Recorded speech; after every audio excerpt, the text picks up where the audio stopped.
You ever wonder what your life would have been like if you were born in a different time?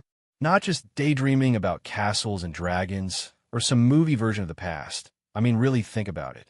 No modern medicine, no hot showers, no second chances, just dirt cold, fear, and survival. What if you were born in the Viking Age?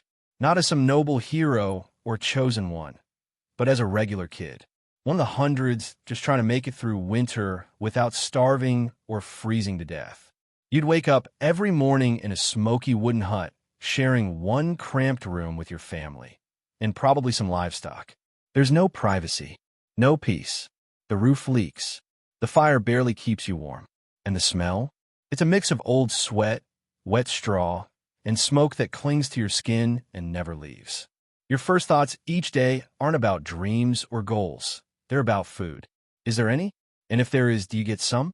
There's no school, no books, no learning except for one brutal lesson: survive or don't. Your education is lifting, chopping, dragging, fishing. You're told to be tough, not because it builds character, but because being soft gets you killed.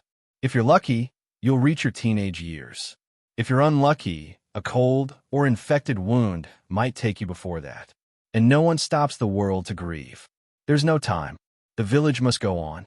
Your father's a warrior. He disappears for weeks or months, sailing into the unknown with a sword and a prayer. Sometimes he returns, bruised and silent. Sometimes only his blood-stained shield comes back. And if he doesn't make it, no one comforts you. They just look at you and wait for you to step up. Because now it's your turn.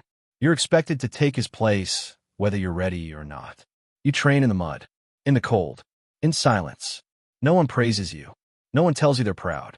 You learn to hold a weapon before you learn to spell your own name. Not that you'll ever need to write anything. You don't get asked how you feel. You don't get asked what you want to do with your life. Your life is already decided. Serve the clan, protect the village, fight when told, die if needed. Eventually, they give you a shield. It's too heavy. Your arms shake trying to hold it. But you say nothing. You nod. Because fear is weakness, and weakness is dangerous. Then one morning, you're on a ship. A wooden one, damp and creaking, soaked from the icy spray of the sea. The other warriors chant to gods you barely believe in. The sky is gray. The air tastes like salt and blood. You can't feel your hands, but you pretend to be ready. When the fighting starts, it's not like the stories. There's no slow motion, no glory. It's fast, loud, and filthy. You slip, you fall, you scream. You see things you'll never forget. You do things you didn't think you were capable of. And when it's over, you're still standing. But you're not the same. A part of you is gone. Maybe forever. You come home quiet, numb. There's no parade, no therapy, no time off. You just go back to chopping wood, carrying buckets, doing what needs to be done. That's your reward for surviving. More survival. The world keeps moving. So do you. But you're heavier now, harder, older than your years. Now pause. Take a breath. Look around at your real life, here now. You live in a world where you can read, where you can cry and someone will listen, where you can say, "I'm not okay," and not be cast out. You have medicine. You have food, warmth, freedom, safety. You have time. Time to learn, to grow, to rest.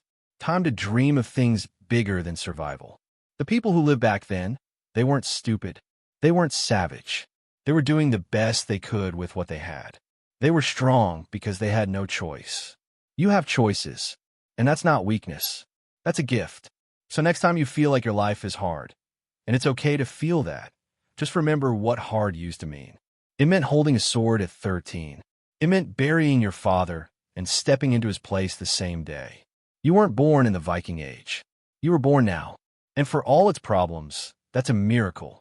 So live, not just survive, because you have the one thing most people in history never had: tomorrow.